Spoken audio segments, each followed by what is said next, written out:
ang mga kwento ng pag-ibig, kwento ng buhay, at kwento ng pag-asa dito sa Barangay Love Stories. Love Stories. Importante sa buhay na marunong kang kumilatis ng tao na pakikisamahan mo. Dahil meron na sa una lamang magaling pero sa huli ay iiwanan ka rin.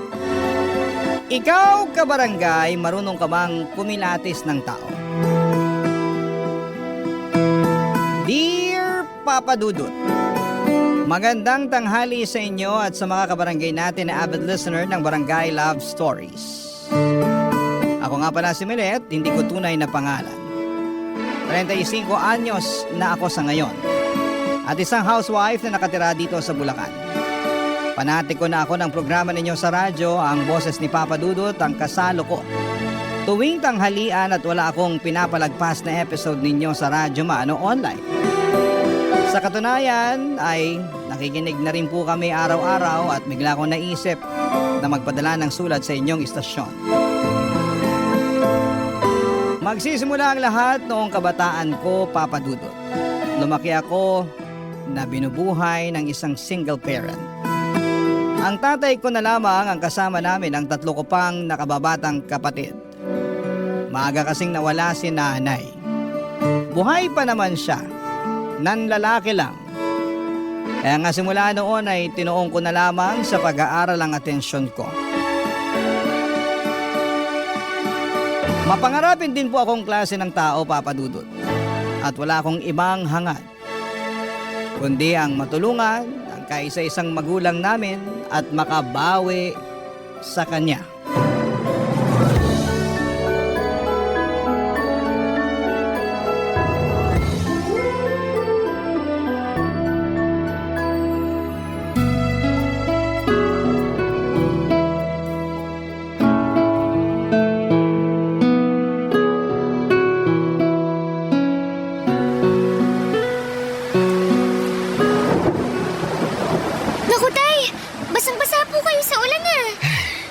Oo nga eh.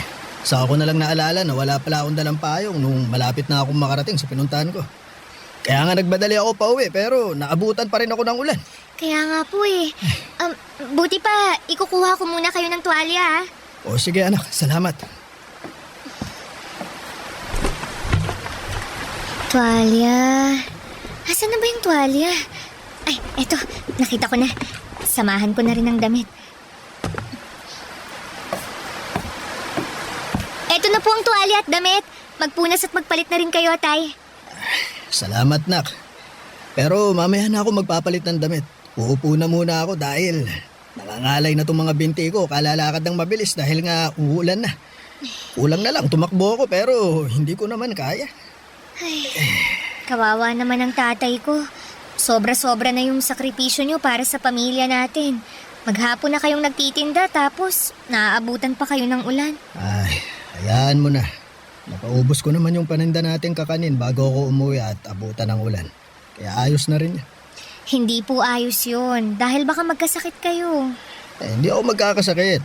Malakas yata itong tatay mo.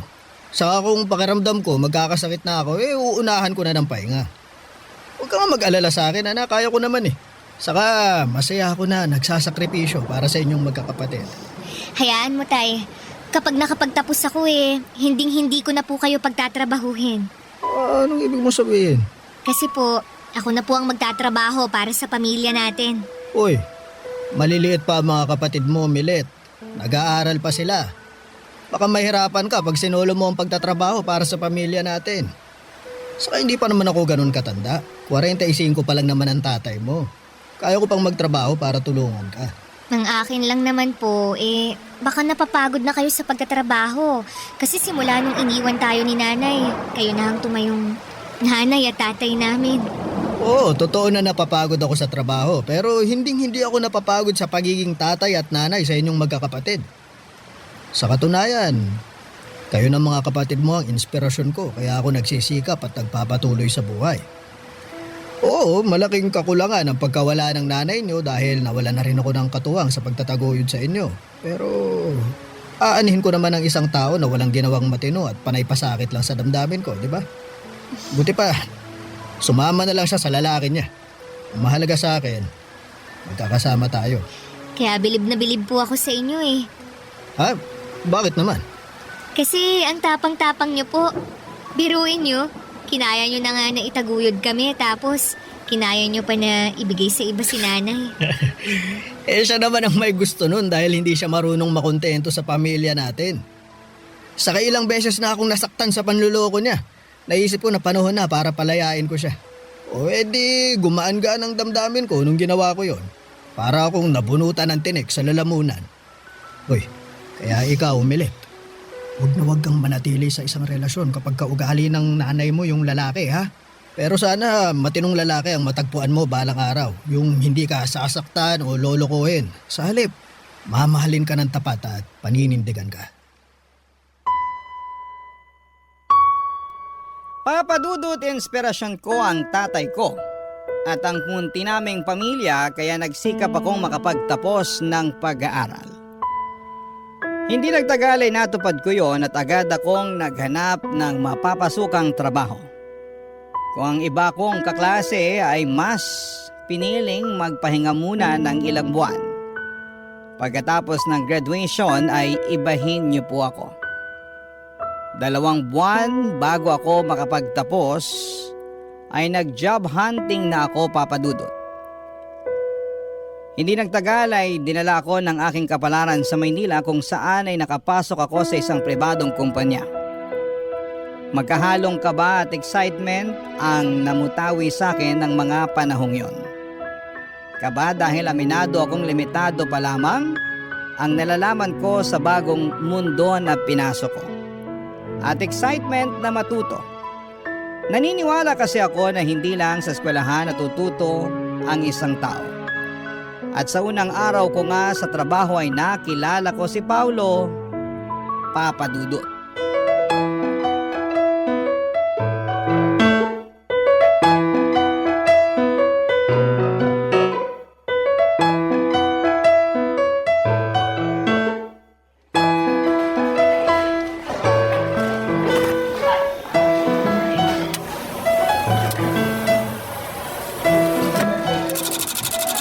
Teka, paano ba paganahin to? Medyo nabobobo ako rito ha. Ay, naku! Teka, kanino ba ako pwedeng magpatulong? Nagmamadali pa naman yung bisor ko na makuha tong mga pinapa-photocopy niya. Hello there, beautiful. What's up? May problema ba? Ako ba yung tinawag mong beautiful?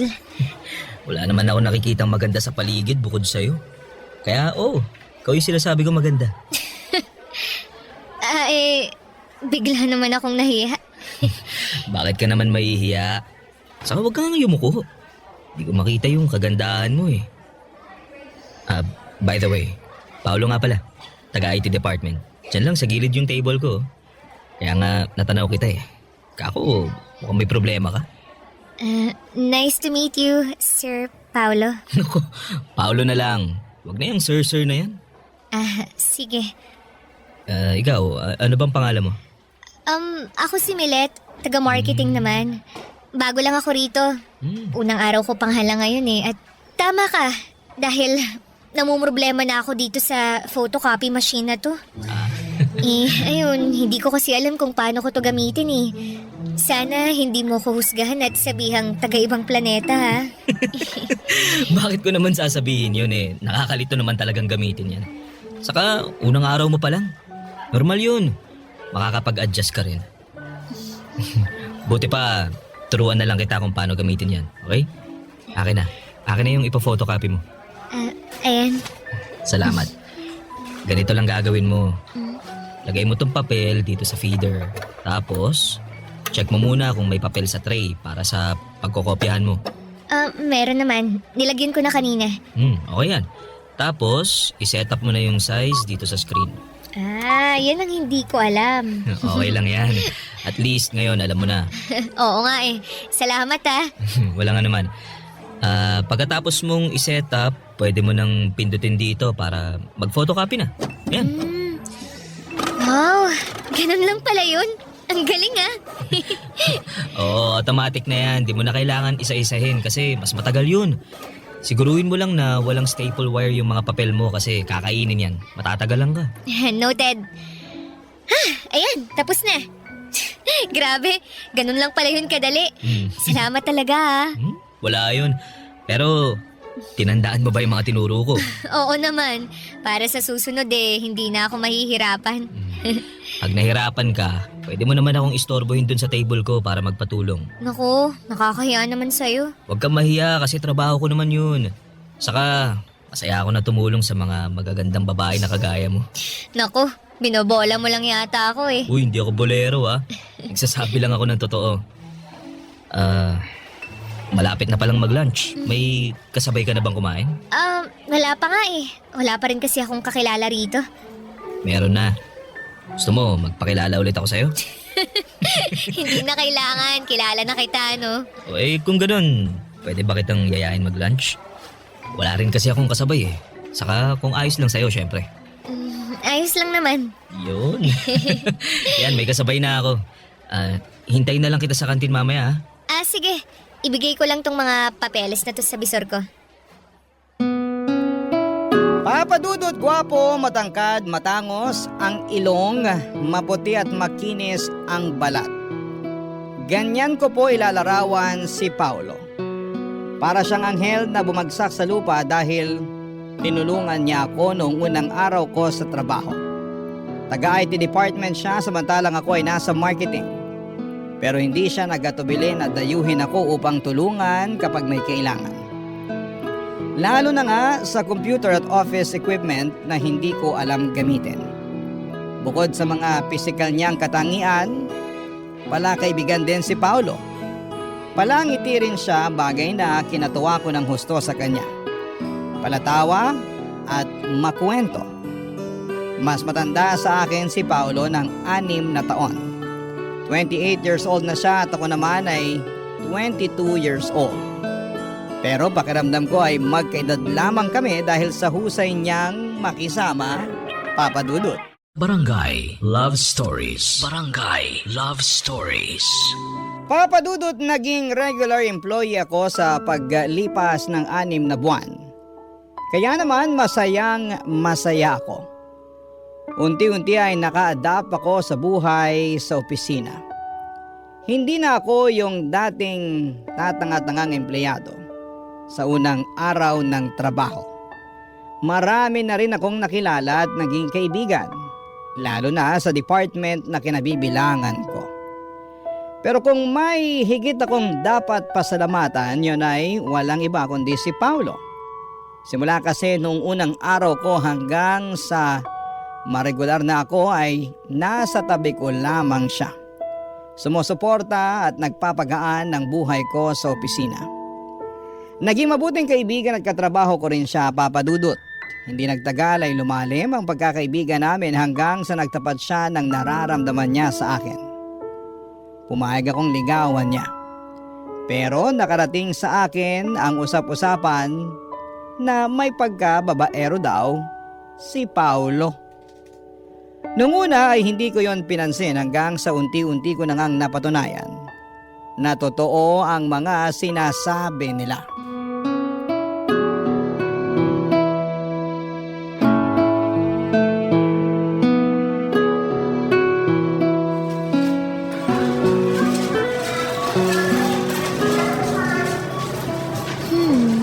Bili kaya ako nitong sauce na to. Sabi ni tatay, masarap daw to kasi napanood niya sa TV. Sige, bilhin ko na nga. Tapos ano pa nga bang kulang? Teka. Kuha na rin ako ng mga delata para may stock sa bahay. Sumipa si baby? Sige nga, pahawak nga ng tiyan mo, ma. Ayan o, dali. Ano? Nararamdaman mo ba? Oo nga, sumipang. Hello, baby. Excited na si daddy na lumabas ka. Ako rin. Paulo? Milet? Sino yung babaeng yan, mahal? Katrabaho ko lang, mahal. Hi, Milet. Nag-grocery ka rin pala rito? Oo. Pero ngayon pa lang naman. Narinig ko kasi na mura raw ang mga paninda rito kaya sinubukan ko. Oo, totoo naman. Lagi nga kami dito ni Krista eh. Hindi mo ba ako ipapakilala sa katrabaho mo, mahal? Oo, syempre. Ipapakilala kita. Nga pala, Milet, si Krista. Fiancé ni Paolo. Nice to meet you, Milet. Nice to meet you rin. Buti pa mauna na ako kasi marami pa akong bibilhin eh. Sigurado ka ba? Bakit naman hindi? Ha? Kanina ka pa, Paolo, Nakita mo lang yung katrabaho mo na wala ka na sa wisyo kausap? Ano sinasabi mo? Hindi Hindi raw, pero halatang halata kaya sa'yo. Excuse me lang pero maiwan ko na kayo. Hoy, Milet, ayusin mo lang, ha? Ha? Ano nga ayusin ko? Yung buhay mo. Kung ayaw mo ng gulo, layuan mo si Paolo. Teka nga! Teka, Krista. Wala namang ginagawang masama si Milet, kaya wag mo na siyang awayin, mahal. Buti pa, pumunta na tayo dun sa cashier. Magbayad na tayo ng mga pinamili natin. Ha? Bakit tayo magbabayad hindi pa nga tayo tapos mamili?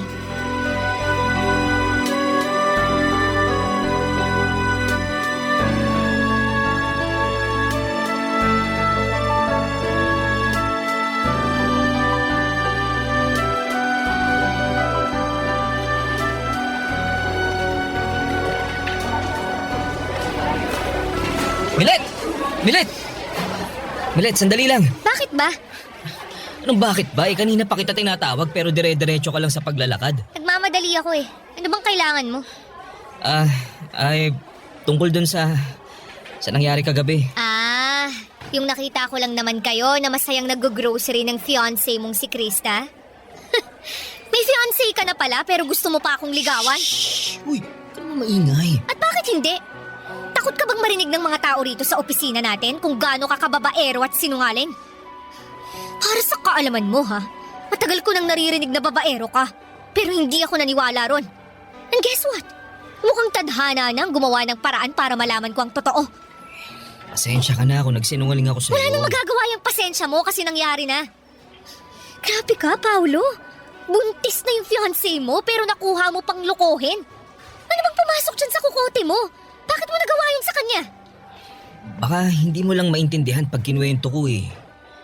Komplikado kasi yung relasyon namin ni Krista. Alam mo, hindi ko na rin naman gustong alamin dahil wala na akong pakialam.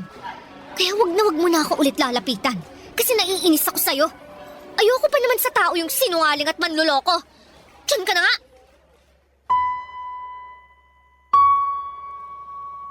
Papadudot, hindi ako makapaniwala sa natuklasan ko tungkol kay Paolo. At kahit na nga humingi na siya ng pasensya sa akin ay wala na ring magagawa yon. Dahil nasaktan ako ng husto. Nagugustuhan ko pa naman siya noon at nagbabalak ng sagutin pero buti na lamang at nalaman ko ang katotohanan bago pa man mangyari ang bagay na yon. Simula noon ay iniwasan ko na si Paolo lalo na pag nagkikita kami sa opisina. Hanggat maaari ay ayoko siyang tignan sa mga mata. Naiilang kasi ako at nasasaktan. Oo, hindi naman naging kami pero nagsinungaling pa rin siya sa akin. Kaya nga malaki rin ang panghihinayang ko sa aming pagkakaibigan na sinayang lamang ng pagiging maharot niya. Mabilis na lumipas ang isang buwan at akala ko ay hindi ko kayang mag-move on kay Paolo. Lalo at magkatrabaho kami. Pero nakakausad naman ako. Kaya lang bigla na naman niya ulit akong ginulo. Papadudot.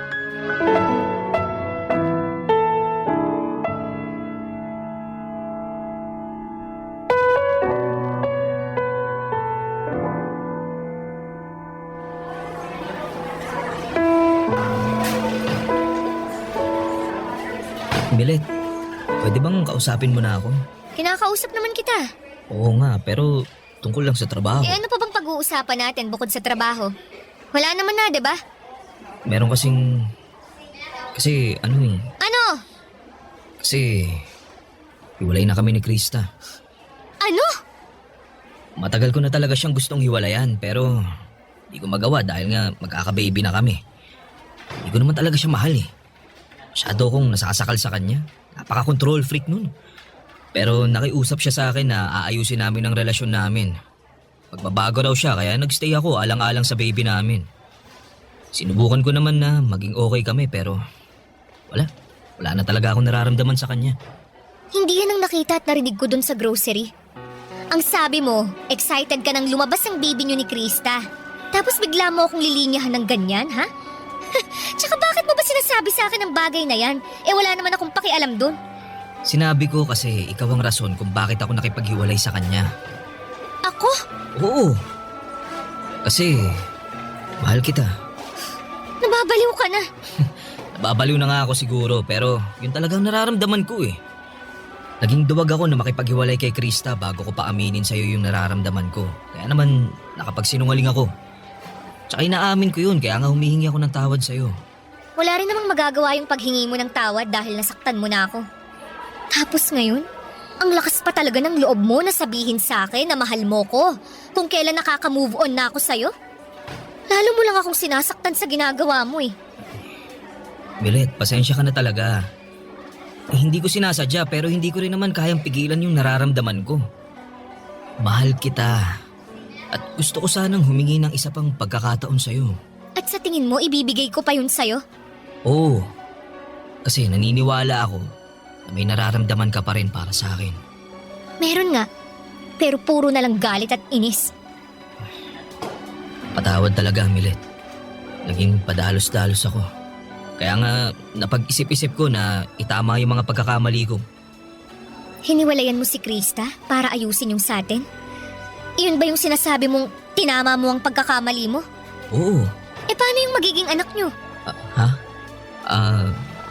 Ano? Huwag mong sabihin na nakalimutan mo na yung magiging anak nyo. Hindi. Pero nag-usap na kami ni Krista na pananagutan ko pa rin yung bata. Susustentuhan ko pa rin dahil ako pa rin naman yung tatay niya eh. Hindi ko naman tatakasan yung anak namin. Gusto ko lang talagang maging malaya kay Krista at sa relasyon namin. Dahil pag hindi ko ginawa yun eh, baka masiraan na ako ng ulo.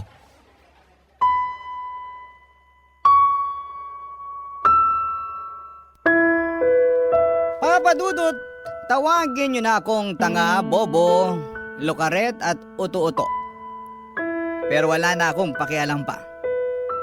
Kahit na anong gawin kong pagmamatigas ng puso, ay naapektuhan pa rin ako sa hiwalayan ni na Paulo at Krista.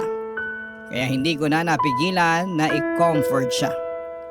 Doon ko napatunayan na may pakialam pa rin ako kay Paulo. At hindi pa rin pala nawala ang pagmamahal ko sa kanya. Mahal ko pa rin siya kahit na nagsinungaling siya sa akin. At dahil sa mga nangyari sa kanila ng ex niya ay naging malapit muli kami sa isa't isa. Hindi ko na pinakinggan ang mga sinasabi ng ibang tao. Basta, ang focus ko ng mga panahong yon ay si Paulo. Wala na rin namang masama sa pagiging close namin dahil single naman kaming pareho. Hindi nga nagtagal ay niligawan ako ni Paulo at nagpaligaw naman ako.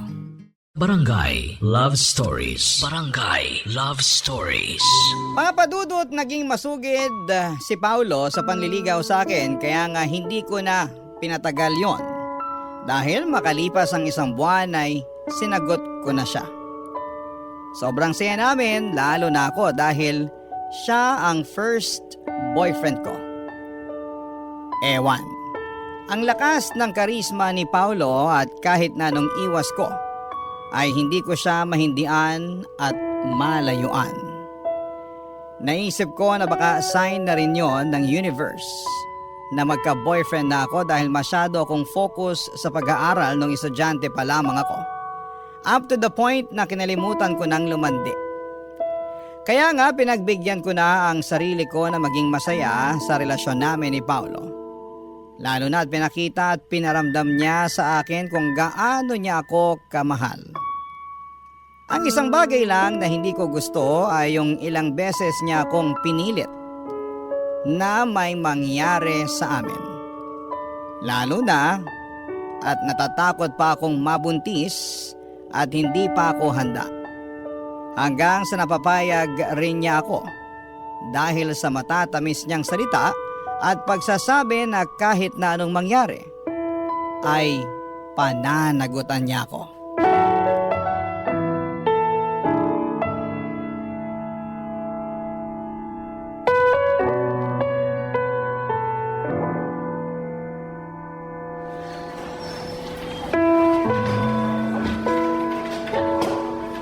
Paolo, may sasabihin ako sa'yo. Ano ba yun? Kita mo, dami-dami kong tinatapos na trabaho eh. Dalihan mo na, istorbo ka.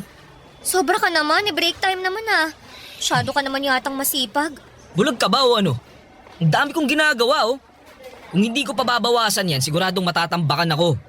Tapos sumabay ka pa talaga. Ano ba problema mo? Sabihin mo na yung sasabihin mo para matapos na. Paolo, buntis ako. Ano? Anak naman yung tuknini. Paano nangyari yun? Paanong nangyari yun? Sigurado ka na bang buntis ka? Oo! Kasi 3 beses na ako nag-pregnancy test. At lahat lumabas na positive. Oh, eto, nasa bulsa ko. Tingnan mo para malaman mong nagsasabi ako ng totoo. Ayan, tingnan mo. Tingin nga. Puwisit naman buhay ito. O bakit ka ba nagagalit? Hindi ka ba masaya na magkakababy na tayo? Yung mukhang to, tingin mo masaya? O bakit ka nga nagagalit? Kasi wrong timing naman yung pagbubuntis mo eh. Ang dami-dami ko ng problema, dumagdag ka pa. Kasalanan ko ba yun? Ikaw naman yung bumuntis sa akin, ha? Sabihin mo hindi. Di ka ba nakikinig? Ang dami-dami ko ng problema, gusto mo isa-isahin ko pa sa'yo? Tingin mo, paano ko susuportahan yung 2 bata? Sige nga. Hirap na nga ako dun kay Krista dahil napaka-demanding tapos dumagdag ka pa talaga. Sobra ka naman sa akin. Eh hindi ko rin naman to ginusto. Nagtiwala lang naman ako sa'yo kaya nagawa kong ibigay ang sarili ko ng buong buo. Alam mo ano magandang gawin? Palaglag na lang natin yung bata. Anong sinabi mo? Milit naman eh. Bingi ka ba o ano? Kakainis ka, paulit-ulit tayo. Sabi ko, ipalaglag natin yung baby dyan sa tiyan mo. Total, di pa rin naman tayo handa maging magulang eh. Nasisiraan ka na ba ng ulo? Basta, hindi ko pananagutan yung nasa sinapupunan mo. Ayoko sa batang yan. At kung ipipilit mo pa rin sa akin, mabuti pa maghiwalay na lang tayo. Sige, mamili ka. Ako o yung pinagbubuntis mo.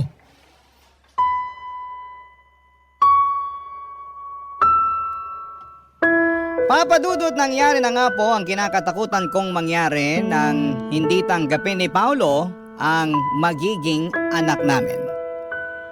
Para po akong binuhusan ng malamig na tubig na may isang katutak na yelo kaya nagising ako bigla sa katotohanan. Na nagsinungaling na naman sa akin ang nobyo ko. At ngayon ay pakiramdam ko ay malaki ang natalo sa akin dahil nga sa nabuntis niya ako.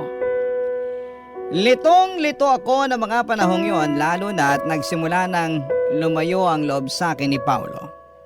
Tinakot niya pa ako na makikipaghiwalay sa akin kapag hindi ko pinalaglag ang baby namin.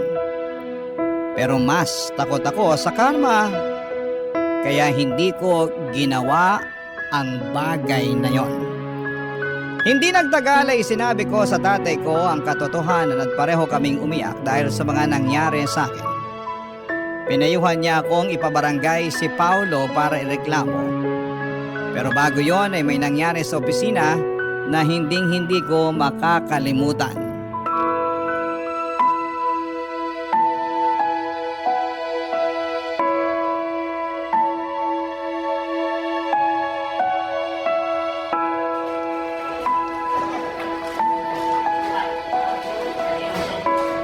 Krista, anong ginagawa mo rito sa opisina namin? Ikaw talagang pinunta ko rito dahil nang gigigil ako sa'yo, malandi ka! Ano ba sa tingin mong ginagawa mo? Ano pa? E di tinuturuan ng leksyon ng mga katulad mong higad! Ahas! Ano bang kasalanan ko sa'yo, ha? Malaki! Dahil inagaw mo lang naman sa akin si Paolo! Wala akong inaagaw sa'yo. Hiwalay na kayo ni Paolo, di ba? Oo! At dahil yun sa'yo, nung nalaman ko yun, wala akong ibang naisip kundi ang saktan ka! At wala akong paki kung mapatay pa kita!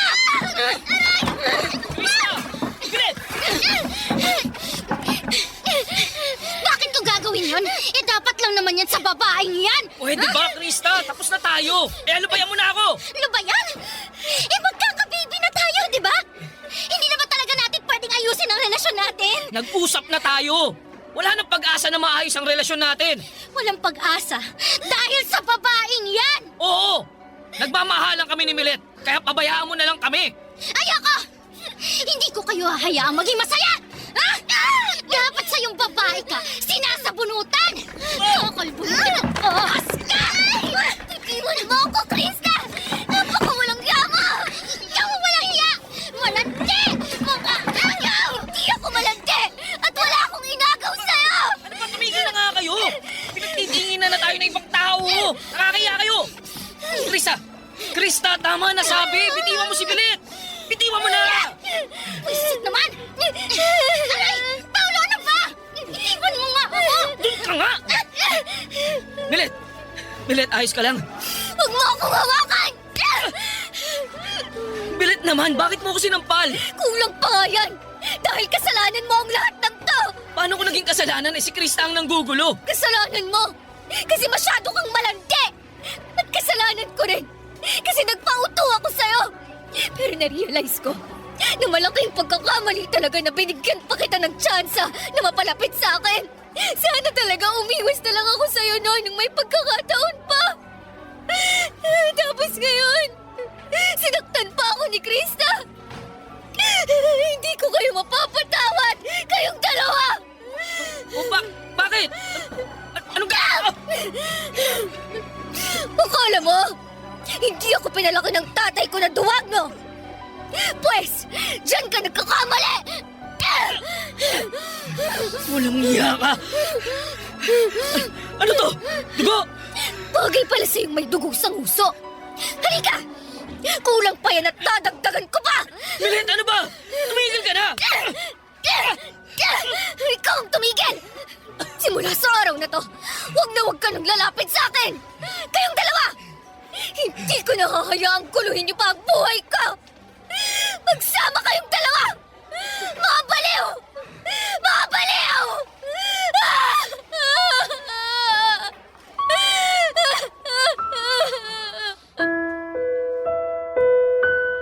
Papa Dudut, hindi ko na nagawang paguntugin ang ulo ni na Paulo at Krista dahil may mga dumating ng security guard para umawat sa amin.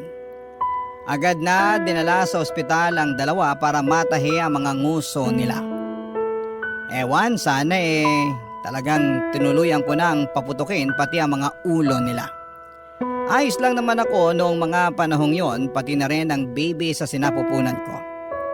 Tapos nung sumunod na araw ay pinagharap-harap kami sa HR department dahil sa kaguluhang ginawa namin. Kapwa kami na mimohan ni Paulo, samantalang pinablatter naman nila si Krista. Pero na-stress talaga ako ng husto sa nangyari kaya nag-decide na lamang ako na mag-resign sa trabaho. Nakipaghiwalay na rin po ako kay Paulo at pinagbantaan siya na huwag nang magpapakita pa sa akin. Papa Dudut, nag-focus na lamang po ako sa pagbubuntis ko at noong nakapanganak ako ay saka ako naghanap ng mapapasukan. Buti na lang at nandyan ang tatay ko na napaka-supportive sa akin. 10 taon din akong naging single parent bago ko po nakilala ang asawa ko, Papa Dudut. Akala ko ay hindi ko na matatagpuan ang tunay na pag-ibig. Pero ibinigay pa rin yon sa akin ng Panginoon. Kaya nga malaki ang pasasalamat ko sa Kanya at nagsilbi na lamang aral sa akin ang mga pinagdaanan ko. Sa kasalukuyan ay happily married na po ako sa mabait at responsable kong asawa. Tanggap niya ang anak namin kaya naman masayang masaya ako. Hanggang dito na lamang po ang sulat ko, Papa Dudut. Maraming salamat po sa pagbasa ng aking liham. God bless. And more power sa Barangay Love Stories. Ang inyong forever kapuso at kabarangay, Milet. Uy, kabarangay! Agree ka ba sa ending ng ating barangay love stories na ito? I-share mo na ang feelings mo sa ating comment section.